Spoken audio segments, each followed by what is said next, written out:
नमस्कार चंद्र प्रकाश जी, बहुत बहुत स्वागत है आपका। नमस्कार जी। नमस्कार अंजू जी। सर, बेचारे तेजस्वी यादव के साथ तो बहुत बुरा हुआ। घूमते रहे वो वोटर अधिकार यात्रा में ताकि उनको सीएम शिप मिलेगी अगर इंडी गठबंधन जीत जाता है। इसका अनाउंसमेंट कर देते बड़े भैया जो दिल्ली से आए थे। लेकिन आखिरकार इस यात्रा के आखिर दिन उन्होंने खुद ही कह दिया कि मैं ही सीएम पद का उम्मीदवार हूं इंडी गठबंधन की तरफ से। देखिए बड़े जब लास्ट टाइम जब उनसे पूछा गया था कि भाई वो तो नाम नहीं ले रहे हैं आपका, तो वो बेचारे एकदम चिढ़ के गाड़ी भगा के और निकाल ले गए थे। तो अब उनके धैर्य आज जवाब दे गया। आज अंतिम दिन था जब आरा में आज उन्होंने अपने वोट अधिकार या कहें या घुसपैठिया बचाओ यात्रा कहें, जो भी इसको कहें, ज़्यादा सही तो घुसपैठिया बचाओ यात्रा ही उसके लिए सही नाम होगा। लेकिन खैर, तो उन्होंने आखिरी दिन खुद ही को कह दिया कि जी जो मुख्यमंत्री अभी जो 15 साल से है वो डुप्लीकेट है और मैं ओरिजिनल मुख्यमंत्री हूँ। तो ओरिजिनल मुख्यमंत्री, चूंकि एंटाइटलमेंट है भाई, जब पिताजी मुख्यमंत्री हैं तो बेटा तो ऑब्वियसली जब वो मुख्यमंत्री होगा। तो उन्होंने जनता में कहा कि आपको कौन सा मुख्यमंत्री चाहिए, डुप्लीकेट वाला चाहिए या ओरिजिनल वाला चाहिए। और अखिलेश उस समय सबसे बड़ी बात है, हालांकि मंच पे बड़ा वो दिखाई नहीं दे रहा था झंडे बैनर के उसमें, लेकिन उसके बाद राहुल गांधी का मुंह इतना छोटा सा, क्योंकि पूरे राहुल गांधी ने बड़ी सफलता से इस पूरे जन अपनी जो घुसपैठिया बचाओ यात्रा थी उसमें उन्होंने इस पूरी सफलता से तेजस्वी यादव को बैक बेंच पे डाल दिया था, उनको ड्राइवर बना दिया था। वो मेन फेस थे, वो फ्रंट पे थे, वो तेजस्वी यादव सिर्फ ड्राइवर थे या फिर उन्हीं के नारों को, वोट चोर गद्दी छोड़, वो रिपीट कर रहे थे। जो उनके ही नारे थे उन्हीं को रिपीट कर रहे थे, उनके ही बयानों को रिपीट कर रहे थे। मीडिया भी राहुल गांधी को ही सबसे बड़े नेता की तरह से कवर कर रहा था। लग रहा था कि तेजस्वी यादव कोई छोटा मोटा नेता, भाई बिहार में तो छोटा नेता नहीं है।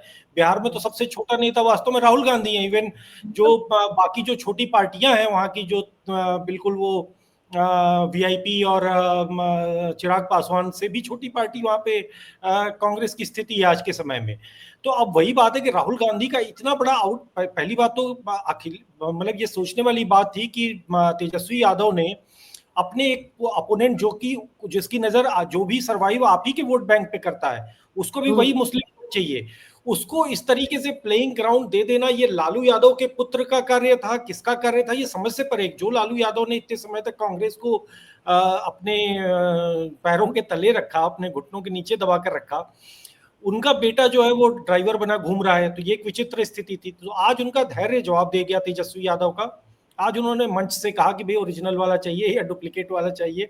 तो ठीक है, अब अच्छी बात है। तो अब आगे अब तय करेंगे दोनों भाई कि भाई ओरिजिनल या मतलब कि वो क्या किसको मुख्यमंत्री बनाना चाहते हैं। ये लड़ाई भी दिलचस्प होगी, अभी आगे खुलकर सामने आएगी।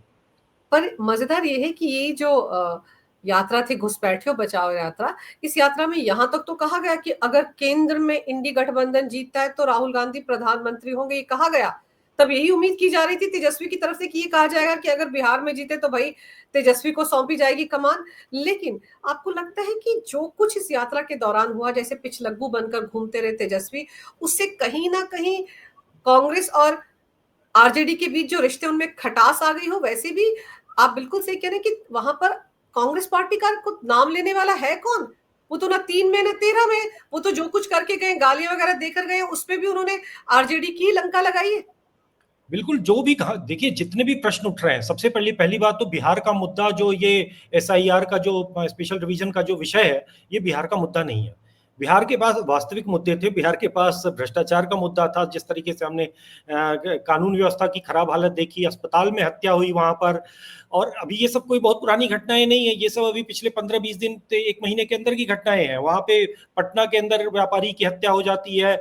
फिर इस तरीके की और भी इतनी लगातार चीजें हो रही थी बिहार में कि आपके पास मुद्दों की कोई कमी नहीं थी। ये एक विचित्र सा मुद्दा आप लेके आते हैं कि जी वोट चोरी, वोट चोरी को, भाई लोगों के लिए चोरी सामान की होती है, वोट की चोरी किसी की इस भारत में नहीं होती है। बिहार के लोगों को ये विषय सब, और सबसे बड़ी बात है कि प्रतिक्रियाएं जो देखें तो उससे समझ में आ रहा है कि बिहार के लोगों के का ये मुद्दा नहीं है। इसके बाद भी कांग्रेस उस मुद्दे को लेकर राहुल गांधी के मनोरंजन के लिए या राहुल गांधी के ईगो की संतुष्टि के लिए इस मुद्दे को लेकर वो ढोल बजाते रहे। तो अब इसका कुल मिलाकर भाजपा के लिए बड़ी कंफर्टेबल सिचुएशन है कि जो वास्तविक मुद्दे थे भाजपा या कहें एनडीए गठबंधन के लिए, कि जो वास्तविक मुद्दे थे, कि जिस तरीके से आपके पुल गिर रहे थे, जिस तरीके से आपके बाकी जो समस्याएं थी जो वहां पे बिहार की जो स्थानीय स्तर पर, वो सारे मुद्दे जो हैं वो बैक बेंच पे हैं। नाम तक नहीं लिया इन्होंने किसी भी रैली में, पूरे इस यात्रा में वोट चोर गद्दी छोड़ के नारे लगवाने, और मतलब एकदम बिल्कुल कॉमन सिंगल प्रोग्राम था उनका कि जिसमें और कोई विषय, जैसे बिहार के लोगों के लिए ना महंगाई है, बिहार के लोगों के लिए कभी कभार बेरोजगारी का विषय आया, लेकिन उस तरीके से नहीं आया। वो तो ऐसे ही साल भर बेरोजगारी और महंगाई का विषय उठता है, लेकिन जो बिहार के मुद्दे थे वो गायब थे। तो कुल मिलाकर वो मतलब आगे के समय के लिए उन्होंने अपने राह बिगाड़ ली है, ये चीज दिखाई दे रही है। पर एक चीज समझाइए कि ये जो तेजस्वी एंड कंपनी राजी हो गई इस घुसपैठिया बचाओ यात्रा में शामिल होने के लिए क्या सिर्फ आपको लगता है कि ये मुस्लिम तुष्टिकरण की राजनीति के चलते ऐसा हुआ, या फिर वाकई लग रहा था तेजस्वी को कि राहुल आएंगे और बहुत बड़ा वोट बैंक उनके लिए बनाकर चले जाएंगे? वरना ये वोट चोर, यात्रा छोड़, ये जो भी है, वोट चोर, गद्दी छोड़, ये जो भी मुद्दा है, इस मुद्दे में तो कुछ है ही नहीं। हर पल जो आरोप लगाया राहुल गांधी ने, उनकी पोल पट्टी खुलती चली गई। तो बचा क्या था इस मुद्दे में?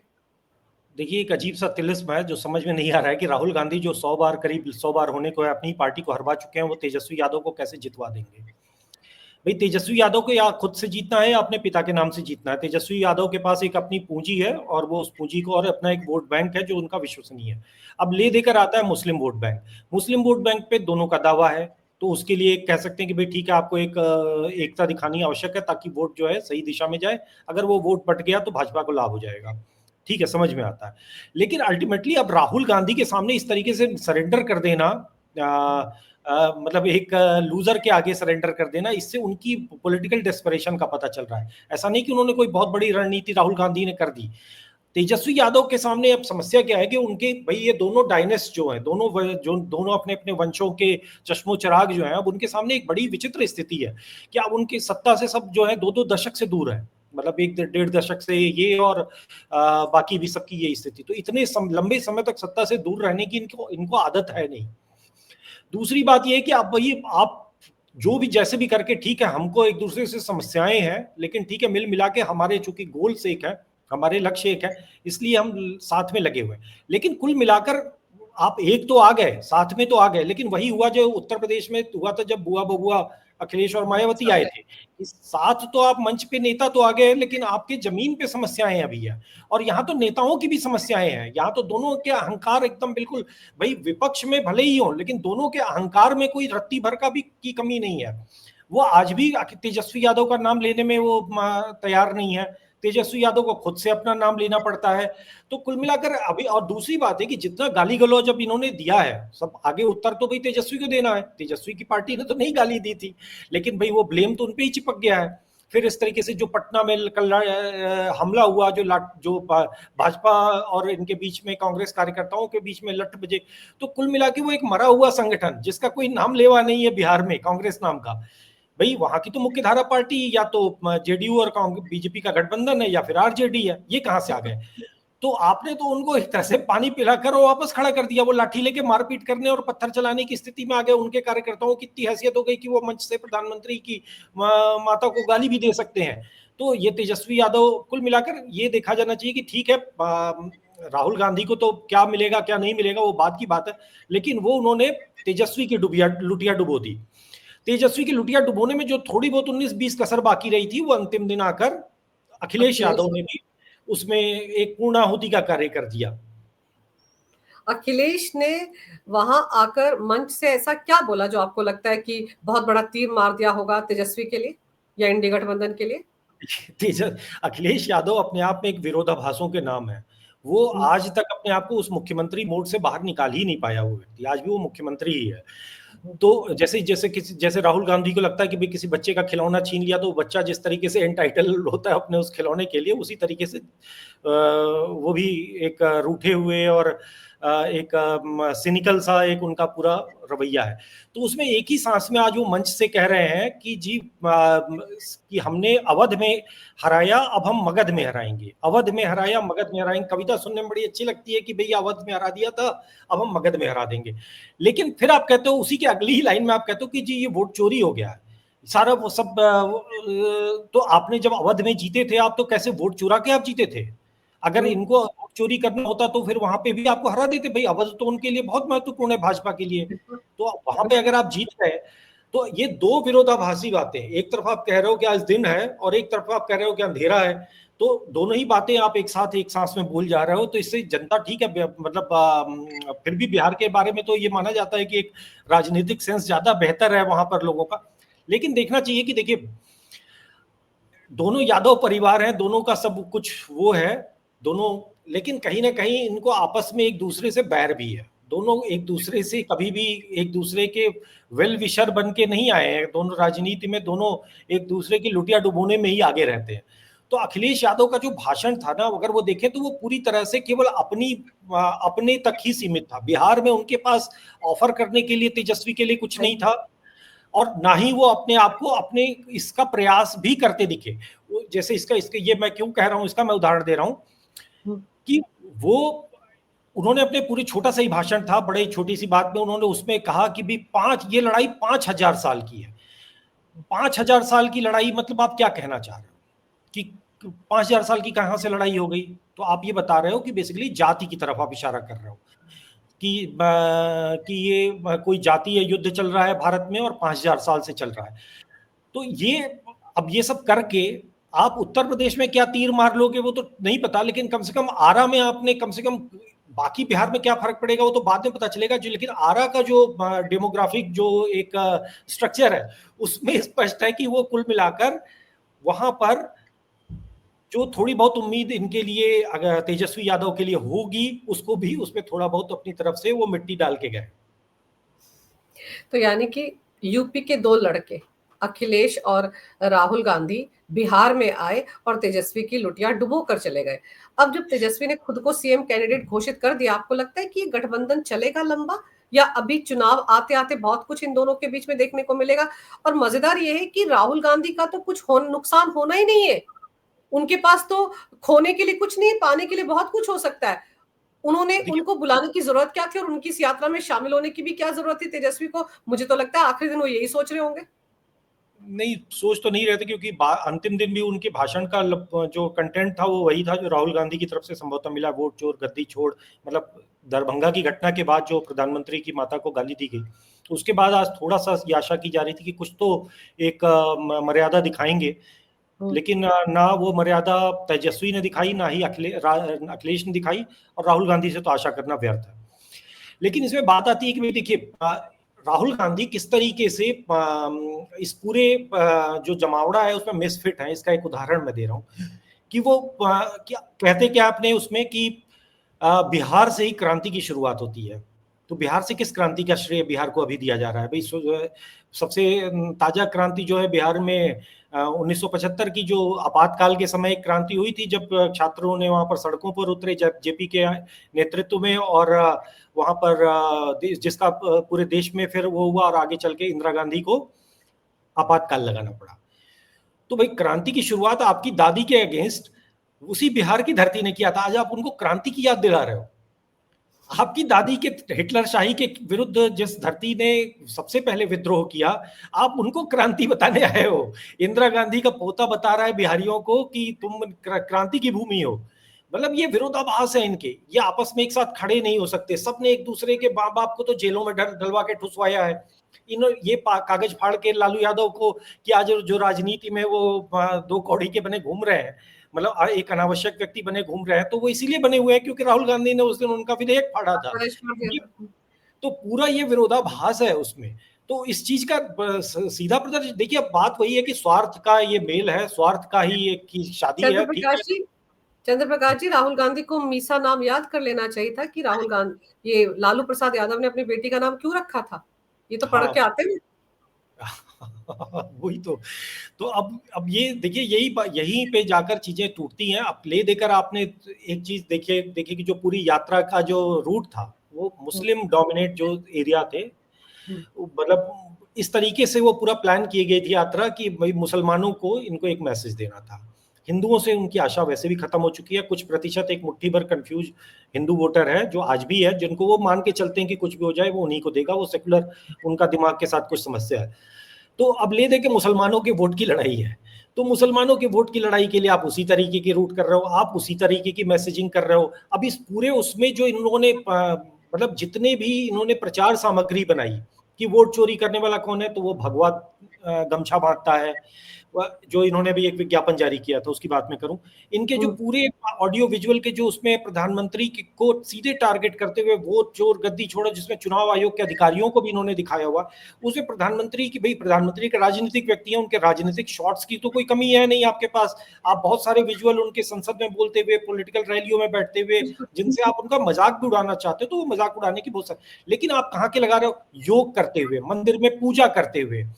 मतलब प्रधानमंत्री की हिंदू आइडेंटिटी को, अब ठीक है हम योग को हम भले ही कहें, लेकिन भाई जिसको मानना है वो तो मान ही रहा है ना कि योग जो है वो उनकी हिंदू आइडेंटिटी का की निशानी है। तो कांग्रेस और राहुल गांधी का जो पूरे नीतिकार है वो इस चीज को समझ रहे हैं। तो प्रधानमंत्री को वोट को योग करते हुए दिखाना और फिर उसका मजाक उड़ाना, वोट चोर कहना, मतलब आज देखिए आप इसमें पूरी इस लड़ाई में असल में हम किसी को ये नहीं कहेंगे कि इसने बिगाड़ लिया या उसने वो कर लिया, ये ठीक है, एक पॉलिटिकली हम इसको कह सकते हैं इस तरीके, क्योंकि ये भी सच है।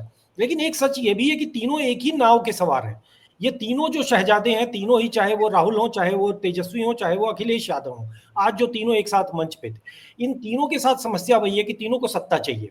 अब इसमें जो सारी मजेदार बातें हैं कि तीनों ने अपने अपने समय में कुशासन का एक ऐसा मॉडल बनाया, कुशासन का एक ऐसी व्यवस्था दी कि जिसको शायद बहुत लंबे समय तक कोई भूल नहीं सकता है। तो अब उस चीज को ये कैसे संभालेंगे, कैसे क्या करेंगे, अपने ही विरोधाभासों में ये फंस के गिर जाएंगे।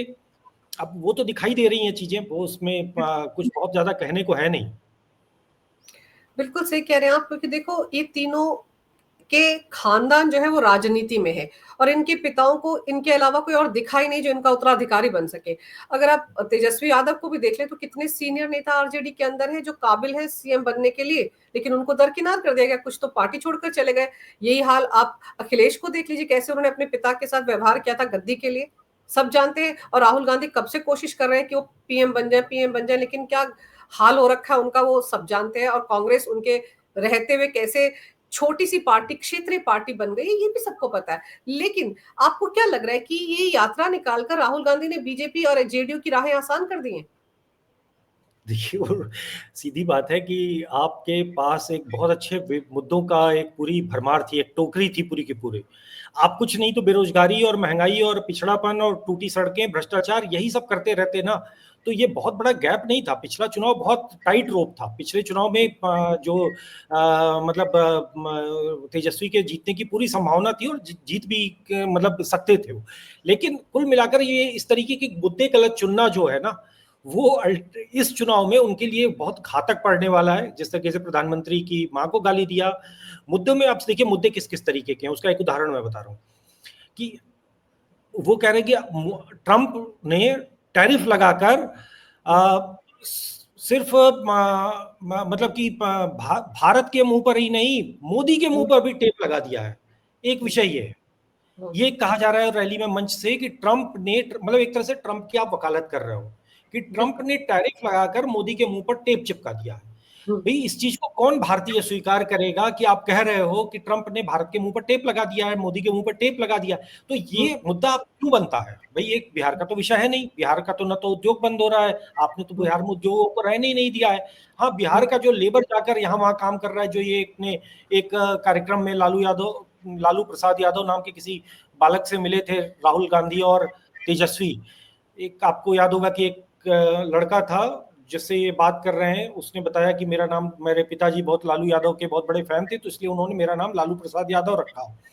तो ये राहुल गांधी उससे पूछते हैं कि तुम क्या करते हो, तो कहा मैं गुजरात में मजदूरी करता हूँ। तो मतलब लालू यादव के बहुत बड़े फैन है, सब कुछ है, लेकिन लालू यादव के भी भाग्य में गुजरात में मजदूरी करना मिला। वो बेचारा जाकर वहां पर गुजरात में मजदूरी कर रहा है, एक लालू प्रसाद यादव नाम को आपने ये दिया। आज भी बिहार कहीं ना कहीं उससे बहुत आगे निकला है, क्योंकि आज आप देखें कि जिन सड़कों पर राहुल गांधी की पूरी ये सो कॉल्ड यात्रा चल रही थी, जिन रास्तों पर, तो वो सड़कें बड़ी अच्छी थी, चिकनी सड़कें, मजबूत, मतलब काली काली सड़कें। बिहार के लोगों ने ऐसी सड़कें एक दशक पहले नहीं देखी थी, बहुत बुरी स्थिति थी। तो आज बिहार के पास एटलीस्ट सड़कें हैं, ठीक है, बहुत सारे मुद्दे भी होंगे, लेकिन जनता उससे तुलना करती है जो उससे पहले था, जो जंगल राज आपका था। आज भी हत्याएं हो रही हैं, आज भी घटनाएं होती हैं, लेकिन उस बहुत बुरे से बहुत अच्छा है ये। तो उस बहुत बुरे से बहुत अच्छा में मतलब आपने क्या दिया था? आपके पास आज गिनाने के लिए आप शायद लॉ एंड ऑर्डर, अपराध, जंगल राज ऐसे शब्द बोलने में आपकी जुबान कांपती है। आप बोल ही नहीं पाते हो। क्यों? क्योंकि आपको ट्रंप और इस तरीके की बातें करनी पड़ती हैं, वोट चोर गद्दी छोड़ टाइप की। आपके पास वास्तविक मुद्दे इसलिए नहीं है क्योंकि आपके पास शायद हिम्मत ही नहीं है, क्योंकि जनता को याद आ जाएगा। बिल्कुल सही कह रहे हैं आप, क्योंकि कंपैरिजन खुद ही करवा दिया इन्होंने, खुद ही ऐसी अच्छी-अच्छी सड़कों पर गाड़ी लेकर जा रहे थे, मोटरसाइकिल चला रहे थे, आप सोचिए। तो ये सब कुछ बिहार की अच्छी सड़कों पर ही हो रहा था ना, वरना कहीं गाड़ी फंसी हुई तो दिखी नहीं हमको इनकी कि कहीं गाड़ी फंस गई हो, कोई गड्ढा आ गया, ऐसा तो कुछ दिखा नहीं। तो खुद ही बारिश का कंपैरिजन मौसम। करवा दिया और जेडीयू और बीजेपी की राह खुद ही आसान कर दी है। लेकिन अब जिस तरह से अपने आप को सीएम का कैंडिडेट घोषित कर दिया है तेजस्वी ने, उसके बाद कहीं न कहीं पार्टी इंडी गठबंधन के अंदर खटपट तो देखने को मिलेगी। लेकिन तेज प्रताप का फैक्टर आपको कैसा लगता है? वो भी बड़े आजकल रैलियां कर रहे हैं, वो भी तो जगह जगह जा रहे हैं, लोगों से जुड़ रहे हैं, कह रहे हैं मेरा भाई तो बंगले में बैठा रहता है, मैं तो फिर भी सड़क पर हूँ। देखिए, वो मनोरंजन के लिए है, उनका कोई फैक्टर नहीं है। वो फैक्टर जो है वो एंटरटेनमेंट फैक्टर है। तो अच्छा है, जैसे किसी भी फिल्म में एक विदूषक होता है, एक जोकर होता है, एक हास्य कलाकार होता है।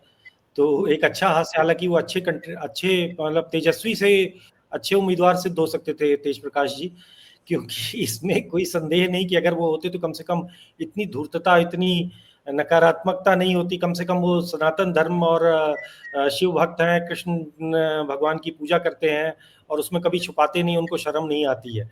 तेजस्वी के साथ तो सबसे बड़ी मजबूरी कि वो मंदिर भी नहीं जा पाए, किसी तरीके से जाकर एक जानकी मंदिर में ये मदरसे जाते, है। मस्जिद और मदरसे के चक्कर जरूर काट रहे थे राहुल गांधी के साथ। हाँ, तो ये मजबूरी तेज प्रताप के पास नहीं होती, क्योंकि वो आराम से वो उनके लिए कोई समस्या नहीं थी। अपनी हिंदू आइडेंटिटी पर उनको कोई शर्म नहीं है, जैसी उनके पिताजी को हुआ करती थी। और जैसे ही भाई को मतलब भी। उनके पिता, देखिए उनके पिताजी भी बहुत बड़े धार्मिक हैं। लालू प्रसाद यादव से बड़ा धार्मिक कोई नहीं होगा। लालू प्रसाद यादव तमाम आकर तांत्रिक अनुष्ठान कराया करते थे मिर्जापुर में और इन स्थानों पर। लालू प्रसाद यादव ठीक ठाक धार्मिक व्यक्ति, उनका परिवार पारंपरिक है। राबड़ी देवी जो है वो छठ नियमित रूप से करती हैं। लेकिन इनकी राजनीति ने इनको विचित्र सा बना दिया और अपने साथ साथ इन्होंने अपने पूरे समाज को लपेट दिया।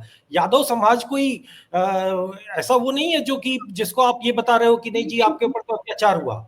लेकिन सर, मुहर्रम के ताजे को भी घर बुलाकर माथा टेकती हैं वो नहीं, वो इस ठीक तरह है, वो की कर लें, धार्मिक। देखिए वो निश्चित रूप से करें। लेकिन यहाँ तो समस्या ये है कि हिंदू होने पे ही शर्म है, हम तो हिंदू ही छुप कर हिंदू होंगे। तो इन्होंने छुप कर तो तेज प्रताप जो है वो छुप कर हिंदू नहीं है, वो खुल्लम खुल्ला बांसुरी बजाते हैं अपने कृष्ण होने की। और राष्ट्रभक्त भी हैं। वो उन्होंने कहा था कि भाई मोदी जी हमको सेना में भर्ती करें और मैं पाकिस्तान पे हमला कर दूंगा। तो ठीक है, वो अच्छा है, उनके लिए कुछ शब्द ना कहें। हाँ, हम कम से कम तेजस्वी जितने मतलब क्या कहें उसके शातिर लिए, दिमाग वाले नहीं है वो, ये भले कहा जा नहीं, सकता है। लेकिन भले इतना व्यक्ति जरूर है कि उनमें और राहुल गांधी में थोड़ी चीजें कॉमन है। दोनों कायदे से तेजस्वी का ही बैंड बजाने के लिए मैदान में उतरे हुए हैं।